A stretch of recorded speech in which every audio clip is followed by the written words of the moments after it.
Hi, you guys. Welcome to Audrey's reading area. I know I'm about 10 minutes late. I apologize. I turned on the ring light and it's like it just blew. Oh man, I've just been having issues, but I am still here. I still made it. I am still here on this fabulous Multicultural Awareness Wednesday. Multicultural Awareness Wednesday. Shout out to my mom. My mom is always here with me. My mom's name is Bev. Yes. Okay, I have to breathe because I panicked when that ring light did not work. So today, as you know, today's Wednesday, Multicultural Awareness Wednesday. I have another fun and exciting book that I'll be reading to you. It is also February 3rd, Black History Month. So I have a nice little book. It's a cultural awareness book, and it's also good for Black history. It is John Steptoe, who wrote the book, Mufaro's Beautiful Daughters, An African Tale. All right. Should I even ask Alexa what time it is? Because I'm a little late. I'm going to do it anyway. Alexa, what time is it? It's 5:10 p.m. 10 minutes late. But I'm here. 10 minutes, starting now. By the way, Alexa, if you want to change your time... Stop. This girl, she's a mess. All right, you guys. I am here, and I am about to read you this fun and exciting book. It's an African tale. So you know. Okay. Again, the title is Mufaro's Beautiful Daughters. It's an African tale, and it's also a scholastic book. It is written by John Steptoe. Let me show you the beautiful illustrations. I love it. A long time ago, in a certain place in Africa, a small village lay across a river and a half a day's journey from a city where a great king lived. A man named Mufaro lived in this village with his two daughters, who were called Manyara and Nyasha. Everyone agreed that Manyara and Nyasha were very beautiful. All right.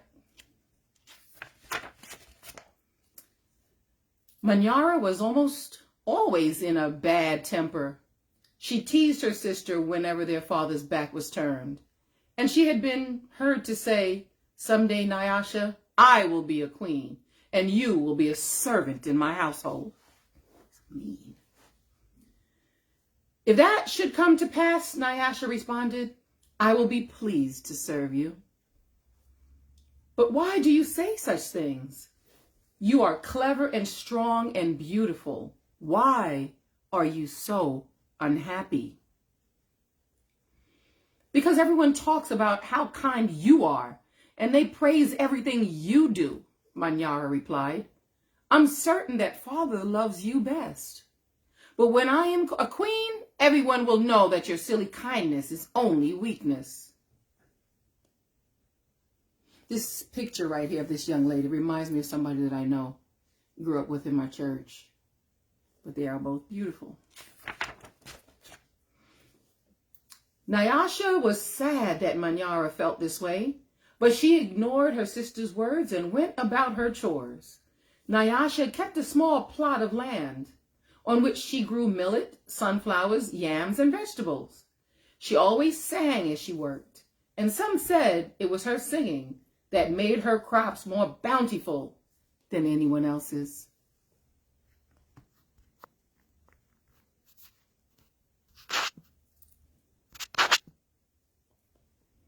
Hoping you can see this.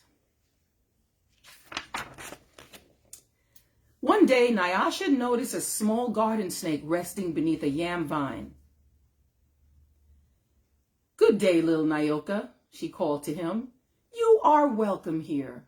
You will keep away any creatures who might spoil my vegetables."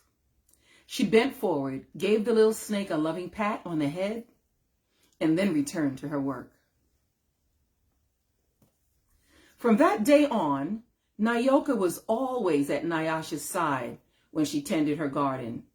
It was sad that she sang all the more sweetly when he was there.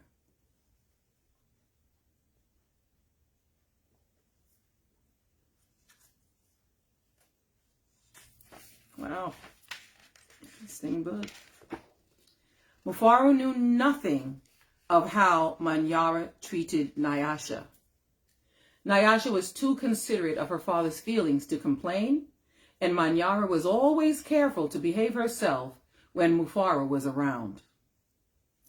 Early one morning, a messenger from the city arrived. The great king wanted a wife. The most worthy and beautiful daughters in the land are invited to appear before the king, and he will choose one to become queen, the messenger proclaimed. Mufaro called Manyara and Nyasha to him. It would be a great honor to have one of you chosen, he said. Prepare yourselves to journey to the city. I will call together all our friends to make a wedding party. We will leave tomorrow as the sun rises. But my father, Manyara said sweetly, it would be painful for either of us to leave you, even to be wife to the king. I know Nyasha would grieve to death if she were parted from you. I am strong. Send me to the city and let poor Nyasha be happy here with you. Mufaro beamed with pride. The king has asked for the most worthy and the most beautiful. No, Manyara, I cannot send you alone. Only a king can choose between two such worthy daughters. Both of you must go. Yes, they are both beautiful. That night, when everyone was asleep, Manyara stole quietly out of the village. She had never been in the forest at night before, and she was frightened. But her greed to be the first to appear before the king drove her on. In her hurry, she almost stumbled over a small boy who suddenly appeared standing in the path. Please, said the boy, I am hungry. Will you give me something to eat?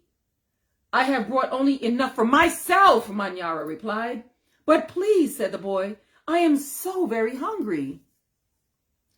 Out of my way, boy. Tomorrow I will become your queen. How dare you stand in my path?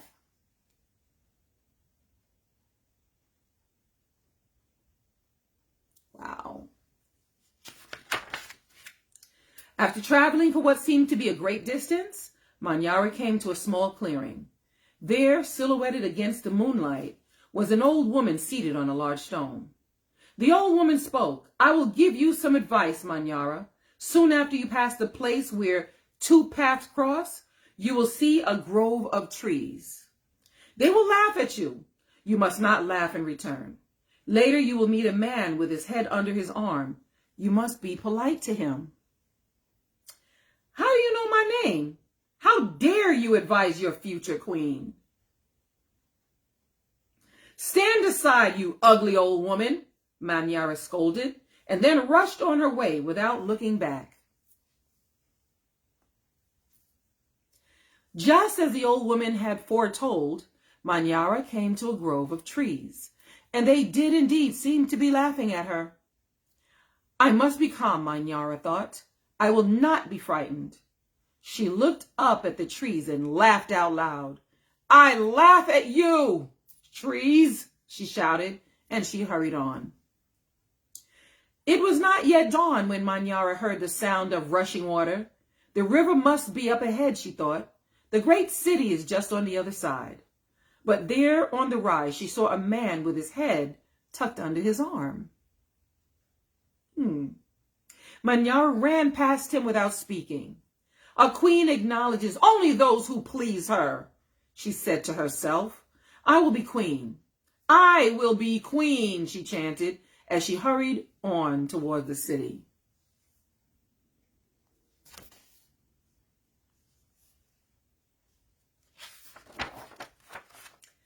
Nyasha woke at the first light of dawn. As she put on her finest garments, she thought how her life might be changed forever beyond this day. I prefer to live here, she admitted to herself. I'd hate to leave this village and never see my father or sing to little Nyoka again.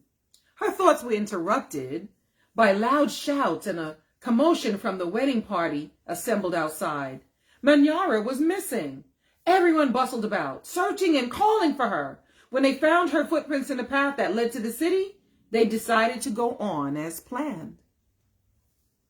As the wedding party moved through the forest, brightly plumed birds darted about in the cool green shadows beneath the trees. Though anxious about her sister, Nyasha was soon filled with excitement about all there was to see. They were deep in the forest when she saw the small boy standing by the side of the path. "You must be hungry," she said, and handed him a yam she had brought for her lunch. The boy smiled and disappeared as quietly as he had come. Later, as they were approaching the place where the two paths crossed, the old woman appeared and silently pointed the way to the city. Nyasha thanked her and gave her a small pouch filled with sunflower seeds. The sun was high in the sky when the party came to the grove of towering trees. Their uppermost branches seemed to bow down to Nyasha as she passed beneath them. At last, someone announced that they were near their destination.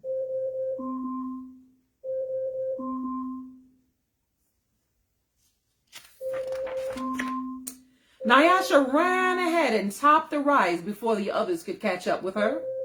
She stood transfixed at her first sight of the city.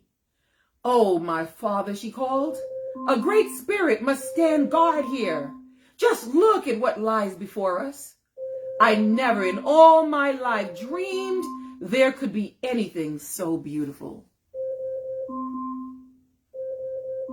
Alexa, stop.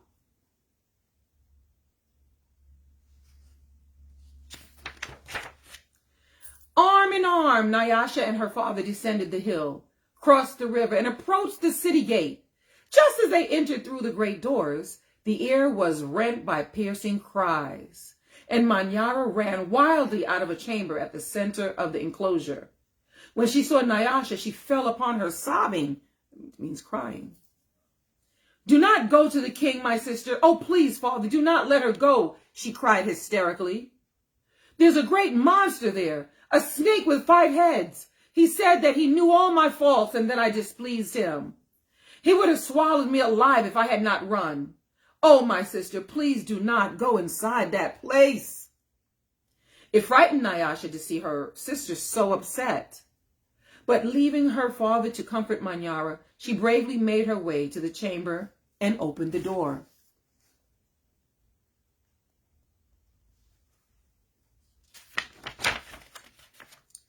On the seat of the great chef's stool lay the little garden snake. Nyasha laughed with relief and joy. So on the seat of the great chief's stool lay that little garden snake. So Nyasha laughed with relief and joy. "My little friend," she exclaimed, "it's such a pleasure to see you, but why are you here?" "I am the king," Nyoka replied. And there, before Nyasha's eyes, the garden snake changed shape.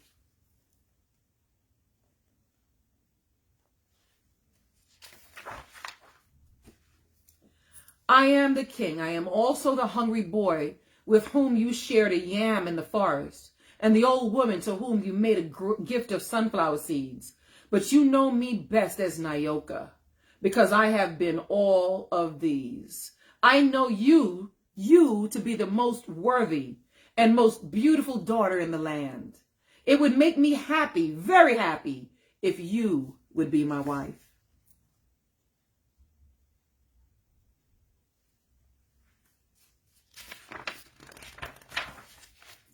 And so it was that, a long time ago, Nyasha agreed to be married. The king's mother and sisters took Nyasha to their house, and the wedding preparations began. The best weavers in the land laid out their finest clothes for her wedding garments. Villagers from all around were invited to the celebration, and a great feast was held. Nyasha prepared the bread for the wedding feast from millet that had been brought from her village. Mufaro proclaimed to all who would hear him that he was the happiest father in all the land. For he was blessed with 2 beautiful and worthy daughters, Nyasha, the queen, and Manyara, a servant in the queen's household. A servant. See how things just make it 360? Full circle. Wow. Wow, wow. Look at these illustrations here. Beautiful, beautiful, beautiful. Beautiful. End of the story. The end. And here's one more page of beautiful illustrations. Wow. Wow. Well, thank you guys so much for being here and enjoying this book, Mufaro's Beautiful Daughters. Thank you, thank you. Now, don't forget, you know what I'm going to say. Don't forget to go ahead and subscribe to Audrey's Reading Area on YouTube. And please hit like and hit share. Remember, there are other people in the world that may want to see this too. So please go ahead and share it. Go ahead and like it. And then go to YouTube and please hit that subscribe button. And I will see you soon. Again, tomorrow live at 5. Live. Live at 5 tomorrow. See you there.